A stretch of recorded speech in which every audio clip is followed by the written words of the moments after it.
मेरे प्यारे बच्चों, कैसे हैं आप सभी लोग। आशा करती हूँ कि आप सभी लोग स्वस्थ होंगे, कुशल होंगे, अच्छे होंगे। हमारे channel study of home science में आप सभी का स्वागत है। हम लोग पढ़ रहे थे अध्याय 1 का। चैप्टर का नाम है शिशु की जानकारी 0 से 3 वर्ष। तो हम लोग पिछले क्लास में पढ़े थे विकास के सिद्धांत। बच्चों में विकास का सिद्धांत पढ़े थे, जो शारीरिक विकास कैसे होता है उसके बारे में हम लोग जानकारी प्राप्त किए थे। इसके बाद फिर आज का टॉपिक है बालक का शारीरिक विकास। बालक में शारीरिक विकास कैसे होता है इसके बारे में हम लोग जानेंगे। तो पहले है लंबाई। इसमें देखेंगे शिशु के जन्म के समय लंबाई लगभग 20 इंच होती है। शिशु के जन्म के समय उसकी जो लंबाई होती है वो 20 इंच होती है, परंतु लड़कों की लंबाई लड़कियों की अपेक्षा आधा इंच अधिक होती है। परंतु लड़कों की लंबाई लड़कियों की अपेक्षा कितना, आधा इंच अधिक होती है। शिशु की लंबाई प्रारंभ में 2 वर्षों में तीव्र वृद्धि होती है। शिशु की लंबाई में क्या होता है, प्रारंभ में 2 वर्षों में, जब बच्चा जन्म लेता है तब से 2 वर्ष में देखिएगा तो बहुत तेज गति से बच्चों में शारीरिक वृद्धि होती है। इसमें प्रश्न आ भी सकता है लंबाई में कि शिशु के जन्म के समय की लंबाई कितनी होती है। तो इसमें आप लोग आंसर में लिखिएगा कि 20 इंच। लड़कों की अपेक्षा लड़कियों की अपेक्षा लड़कों में कितना होता है लंबाई, आधा इंच अधिक होता है। आगे बढ़ते हैं, भार या वजन। जन्म के समय बालक का भार 2.5 से 3.5 kg तक होता है। जन्म के समय क्या होता है, बालक का भार 2.5 से 3.5 kg तक होता है। बालिका का भार 7 पाउंड या 3 kg होता है। बालिका का भार क्या होता है, 7 पाउंड या 3 kg तक होता है। पहले वर्ष के अंत में यह वजन जन्म से लगभग 3 गुना हो जाता है। यह कह रहा है कि पहले वर्ष के अंत में जन्म से 3 गुना हो जाता है। जब बच्चा जन्म लेता है, अगर बच्चा 3 kg का जन्म लेता है, अगर बच्चा 3 kg का जन्म लेता है तो 1 साल में कितना हो जाएगा, 3 गुना बोल रहा है, तो कितना हो जाएगा, 9 kg का हो जाएगा। जन्म के समय अगर बच्चा 3 kg का अगर बच्चा जन्म लेता है तो 1 साल में कहता है कि पहले वर्ष के अंत में बच्चा 3 गुना हो जाता है, उसका वजन 3 गुना हो जाता है, तो कितना होगा, 9 kg हो जाएगा। 1 साल का बच्चा का वजन कितना होगा, तो 9 kg हो जाएगा। इसमें प्रश्न आता है कि जन्म के समय शिशु का वजन कितना होता है, तो आप लोग इसमें लिखिएगा कि 2.5 से 3.5 kg तक होता है। ठीक है, आगे बढ़ते हैं।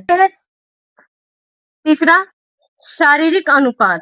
तीसरा है शारीरिक अनुपात। इसमें पहला है चेहरे का अनुपातिक विकास। चेहरे का अनुपातिक विकास। जब बालक का जन्म होता है उस समय बालक का चेहरा सिर की अपेक्षा छोटा होता है। जब बच्चा जन्म लेता है तो उस समय बालक का सिर की अपेक्षा चेहरा क्या होता है, तो छोटा होता है, क्योंकि इस समय बालक के दांत नहीं होते हैं। क्योंकि इस समय बालक के दांत नहीं होते हैं, इसलिए क्या होता है कि सिर की अपेक्षा बच्चा का चेहरा छोटा दिखता है। जब आगे है सिर का अनुपातिक विकास। सिर का अनुपातिक विकास। जब बच्चा जन्म लेता है उस समय उसके सिर की लंबाई उसके संपूर्ण शरीर की लंबाई का 25% होता है। इसमें कह रहा है कि जब बच्चा जन्म लेता है उस समय उसके सिर की लंबाई उसके संपूर्ण शरीर यानी कि पूरे शरीर की लंबाई का 25% होता है। जब बच्चा जन्म लेता है तो उसके पूरे शरीर की लंबाई की जो होता है उसका 25% सिर होता है। इसके विपरीत एक वयस्क व्यक्ति का शरीर केवल 10% होता है। एक वयस्क व्यक्ति होता है, उसका जो शरीर होता है उसके अपेक्षा सिर का जो होता है वो 10% होता है। पूरे शरीर का 10% भाग सिर का होता है। किसका, तो वयस्क व्यक्ति का। जब बच्चा 5 वर्ष का होता है तब उसके सिर 90% तक विकास होता है। ये क्या होता है कि जब बच्चा 5 वर्ष का हो जाता है तब उसका जो सिर का विकास होता है वो 90% तक हो चुका होता है, 90% हो चुका होता है। तो इसमें यही कह रहा है कि सिर का अनुपातिक विकास, यानी कि जब बच्चा जन्म लेता है उसमें उसकी सिर की लंबाई उसके संपूर्ण शरीर के अपेक्षा क्या होता है, तो 25% भाग होता है किसका, तो सिर का होता है। संपूर्ण शरीर के की लंबाई के अनुसार का भाग क्या होता है, तो 25% सिर का होता है। इसके विपरीत एक व्यक्ति का शरीर का केवल 10% होता है। इसमें क्या कह रहा है कि पूरे शरीर जो होता है व्यक्ति का, उसके शरीर के 10% भाग सिर का होता है। शरीर की अपेक्षा क्या होता है कि 10% भाग सिर का होता है। जब बच्चा 5 वर्ष का होता है तब उसके सिर का विकास 90% तक हो जाता है। 5 साल का बच्चा का सिर का विकास क्या होता है, तो 90% तक हो जाता है। और 2 साल तक बच्चों में क्या होता है, बहुत ही तेज गति से सिर का विकास होता है। बच्चा में क्या होता है कि बहुत ही तेज गति से सिर का विकास होता है। इसके बाद फिर धीमा पड़ जाता है। इसके बाद फिर क्या होता है कि धीमा पड़ता है, धीरे धीरे फिर विकास करता है। आगे बढ़ते हैं, धड़ का अनुपातिक विकास। आगे है धड़ का अनुपातिक विकास। धड़ का विकास सिर की अपेक्षा धीमी गति से होता है। धड़ का विकास हम बोले तो ये जो होता है, सिर हो गया, इधर धड़ हो गया, तो सिर की अपेक्षा क्या होता है कि धड़ धीमी गति से विकास होता है। धीमी गति से होता है विकास किसके अपेक्षा, तो सिर की अपेक्षा धड़ क्या होता है, तो धीमी गति से विकास होता है। यहाँ तक आप लोगों को समझ में आ गया होगा। अब आगे बढ़ते हैं। आगे है हाथों और पैरों का अनुपातिक विकास। अगला है हाथों और पैरों का अनुपातिक विकास। नवजात शिशु के अन्य भागों की अपेक्षा हाथ पैर बहुत ही छोटे होते हैं। नवजात शिशु के अन्य भागों के, शरीर के अन्य भागों की अपेक्षा क्या होता है, तो बहुत ही छोटा होता है। हाथ पैर बहुत ही छोटा होता है तथा उनकी रचना में अंतर होता है। उनकी रचना में क्या होता है, तो शरीर की रचना में अंतर होता है। नवजात शिशु की अंगुलियां मुलायम होती है। नवजात शिशु को क्या होती है, अंगुलियां मुलायम होती है। आप लोग देखे होंगे कि जो छोटा बच्चा होता है, नवजात शिशु होता है, उसकी अंगुलियां क्या होती है, कोमल होती है, मुलायम होती है, क्योंकि हड्डियां अविकसित होती है। क्योंकि क्या होती है कि हड्डियां अविकसित होती है। अविकसित बोली तो हड्डियां उस टाइम विकसित नहीं होती है। इस वजह से क्या होता है, तो नवजात शिशु का जो हाथ और पैर होता है वो मुलायम होता है। किसके कारण, तो हड्डियां अविकसित होने के कारण। आगे बढ़ते हैं, मांसपेशियों का विकास। आगे है मांसपेशियों का विकास। नवजात शिशु की मांसपेशियों का विकास नहीं हो पाता है। नवजात शिशु का मांसपेशियों का विकास नहीं हो पाता है, इसलिए वह पराधीन तथा दुर्बल होता है। इसलिए वह क्या होता है, तो पराधीन तथा दुर्बल होता है। उसकी क्रियाओं में कोई तालमेल नहीं रहता है। उसकी क्रियाओं में क्या होता है, तो कोई तालमेल नहीं रहता है। नवजात शिशुओं की मांसपेशियों का विकास नहीं हो पाता है, इसलिए वह पराधीन तथा दुर्बल होता है और उसकी क्रियाओं में कोई तालमेल नहीं रहता है। अगला है दांत। इसमें देखेंगे दांत निकलने की प्रक्रिया एक निरंतर प्रक्रिया है। ये क्या है, तो दांत निकलने की प्रक्रिया एक निरंतर प्रक्रिया है जो गर्भकालीन अवस्था के तीसरे माह से शुरू होती है। यह क्या होता है कि गर्भकालीन अवस्था के तीसरे माह से प्रारंभ हो जाती है तथा 25 वर्ष तक चलती है। यह क्या होती है कि 25 वर्ष तक चलती है। गर्भकालीन अवस्था के तीसरे माह से शुरू होती है और 25 वर्ष तक चलती है। आगे है दांत 2 प्रकार के होते हैं। दांत कितने प्रकार के होते हैं, तो 2 प्रकार के होते हैं। पहला है अस्थायी दांत। पहला है अस्थायी दांत, जिसे दूध का भी दांत कहा जाता है। अगला है अस्थायी दांत। अगला है अस्थायी दांत। इसमें पहला देखेंगे अस्थायी दांत में अस्थायी दांतों की संख्या 20 होती है। अस्थायी दांतों की संख्या कितनी होती है? तो 20 होती है।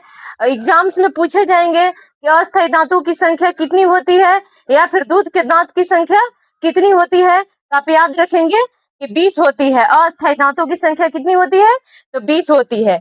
यह अस्थायी दांतों की अपेक्षा छोटे होते हैं। यह क्या होता है? अस्थायी दांत कि अस्थायी दांतों की अपेक्षा छोटे होते हैं। बालक में प्रथम दांत 6 से 8 माह के बीच निकलते हैं। बालक में जो प्रथम दांत होते हैं वो 6 से 8 माह के बीच में निकलते हैं। कभी कभी दांत जन्म के 5वें माह में निकल आते हैं। कभी कभी दांत क्या होता है कि जन्म के 5वें माह में निकल आते हैं, लेकिन 5वें माह में दांत तभी निकलते हैं जब बालक बहुत स्वस्थ और कैल्शियम युक्त होता है। बहुत स्वस्थ और कैल्शियम युक्त होता है।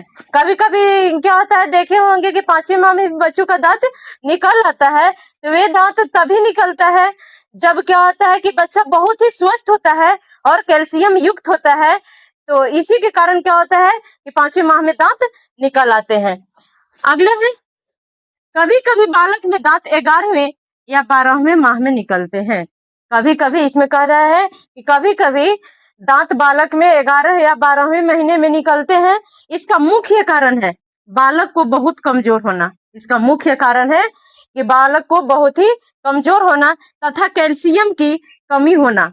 इसमें क्या होता है कि बालक का जब 11वें या 12वें महीने में जो बच्चा का दांत आता है, उसमें क्या होता है कि बच्चा बहुत ही ज्यादा कमजोर होता है और उसमें कैल्शियम की कमी होती है, तभी दांत देर से निकलता है 11 से 12वें महीने में।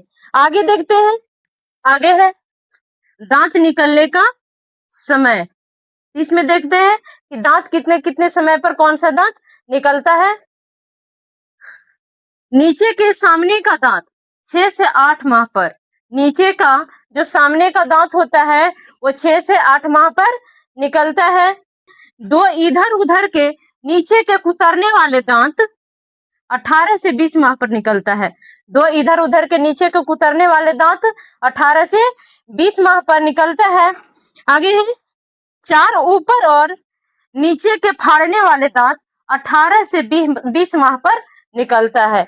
चार ऊपर के और नीचे के फाड़ने वाले जो दांत होता है वो कितने समय में निकलता है? तो 18 से 20 माह पर निकलता है। आगे है, चार अग्रच्वर्णक दांत। चार अग्रच्वर्णक दांत 12 से 18 माह पर, ये चार अग्रच्वर्णक दांत जो होता है वो 12 से 18 माह पर निकलता है।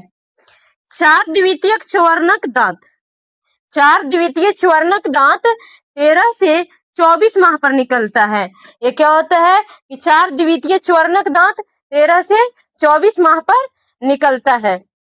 आगे देखते हैं अस्थाई दांत। अगला है अस्थाई दांत। जब इसमें कहा जा रहा है कि सभी अस्थाई दांत निकलने के बाद अस्थाई दांत निकलना प्रारंभ होता है। सभी अस्थाई दांत निकलने के बाद यानी कि टूटने के बाद यह दांत निकलना प्रारंभ होता है। ये दांत 6 वर्ष से निकलना प्रारंभ होते हैं। ये जो अस्थाई दांत होता है वो 6 वर्ष से निकलना प्रारंभ होते हैं। दूध का दांत 6 वर्ष से टूटना शुरू हो जाता है और ये दांत अस्थाई दांत निकलना प्रारंभ हो जाता है। जब ये दांत टूटता है तो फिर निकलता नहीं है। अस्थाई दांत टूटने के बाद अस्थाई दांत निकलता है, लेकिन अस्थाई दांत टूटता है इसके बाद फिर कोई दांत नहीं निकलता है। तो सभी अस्थाई दांतों के टूटने के बाद यानी कि टूटने के बाद अस्थाई दांत निकलना प्रारंभ होता है। ये कब निकलना प्रारंभ होता है? तो 6 वर्ष से निकलना प्रारंभ होते हैं। 6 वर्ष से बच्चों में अस्थाई दांत टूटना प्रारंभ हो जाता है। विकास। आगे है वृद्धि मानचित्र। वृद्धि मानचित्र ये क्या है? एक स्केल है। वृद्धि मानचित्र क्या है? एक स्केल है। यह बहुत से सामान्य बालकों की वृद्धि निरीक्षण करके बनाया गया मानचित्र है। यह क्या है कि बहुत से सामान्य बालकों को वृद्धि निरीक्षण करके बनाया गया मानचित्र है। यह निश्चित करने के लिए कि बालक उचित रूप से वृद्धि कर रहा है या नहीं। यह उचित रूप से वृद्धि कर रहा है या नहीं, इसमें बालक के आयु के अनुसार दर्शाया गया है। वृद्धि मानचित्र में क्या दर्शाया गया है? तो बालक के आयु के अनुसार दर्शाया गया है। अगला है वृद्धि मानचित्र। यह बहुत से सामान्य बालकों को वृद्धि निरीक्षण करके बनाया गया है। यह क्या किया गया है? यह बहुत से सामान्य बालकों की वृद्धि का निरीक्षण करके बनाया गया मानचित्र है। क्या है? बनाया गया मानचित्र है। जिस मानचित्र के माध्यम से बच्चों की वृद्धि दर्शाई जाती है, कितनी लंबाई हुआ, उसका एवरेज वैल्यू बताया जाता है, उसको क्या कहा जाता है? तो वृद्धि मानचित्र कहा जाता है। उसको क्या कहा जाता है? तो वृद्धि मानचित्र कहा जाता है। यह निश्चित करने के लिए कि बालक का उचित रूप से वृद्धि कर रहा है कि नहीं। ये इसलिए कि बालक में उचित रूप से वृद्धि हो रहा है कि नहीं, यह निश्चित करने के लिए बालक उचित रूप से वृद्धि कर रहा है या नहीं, इसमें बालक के आयु के अनुसार दर्शाया गया है। इसमें क्या किया गया है? तो बालक के आयु के अनुसार दर्शाया गया है। इसमें कहा गया है कि इस चार्ट के अनुसार बताया गया है कि 6 साल का बच्चा का वजन कितना होना चाहिए? तो 15 केजी होना चाहिए। कितना होना चाहिए? तो 15 केजी होना चाहिए। अगर इसके आयु, इस चार्ट के अनुसार, आयु के अनुसार अगर बच्चा का वृद्धि सही से है तो क्या है? बच्चा स्वस्थ है। वो क्या है? कि बच्चा स्वस्थ है। यानी कि जो इस चार्ट के अनुसार बताया गया है कि 6 साल का बच्चा का वजन कितना होना चाहिए? तो 15 केजी का होना चाहिए। अगर बच्चा में क्या होता है, इस चार्ट के अनुसार क्या पता चलता है कि 1 साल के बच्चा है, उसके आयु के अनुसार बच्चा में वृद्धि हुआ है कि नहीं, किसमें बताता है? इस चार्ट के अनुसार बताता है। इस चार्ट में बताता है 1 साल के बच्चे में कितना वृद्धि हुआ है। अगर उसके उम्र के अनुसार बच्चा में वृद्धि नहीं होता है तो क्या होता है? कि बच्चा अस्वस्थ होता है।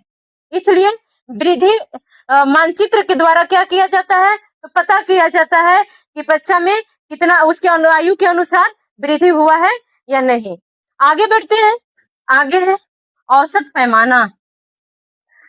इसमें है यह विकास निर्धारण का साधन है। यह क्या है? तो विकास निर्धारण का साधन है जो विकास में सामाजिक, ज्ञानात्मक तथा शारीरिक वृद्धि को अंकित करता है। इसे यह क्या है? तो विकास निर्धारण का साधन है जो विकास में सामाजिक, ज्ञानात्मक तथा शारीरिक वृद्धि के अंकित करता है। क्या टॉपिक है? आयु समूह के वर्ग। आयु समूह के वर्ग, इसको कितने भागों में बांटा गया है और नेक्स्ट क्लास में देखेंगे। उम्मीद करते हैं कि आप सभी को समझ में आ गया होगा। अगर जिसको समझ में नहीं आया होगा, इस वीडियो को आप लोग फिर से देख सकते हैं। और हमारे वीडियो में एंड तक बने रहने के लिए आप सभी को धन्यवाद। फिर मिलते हैं नेक्स्ट क्लास में नेक्स्ट टॉपिक के साथ।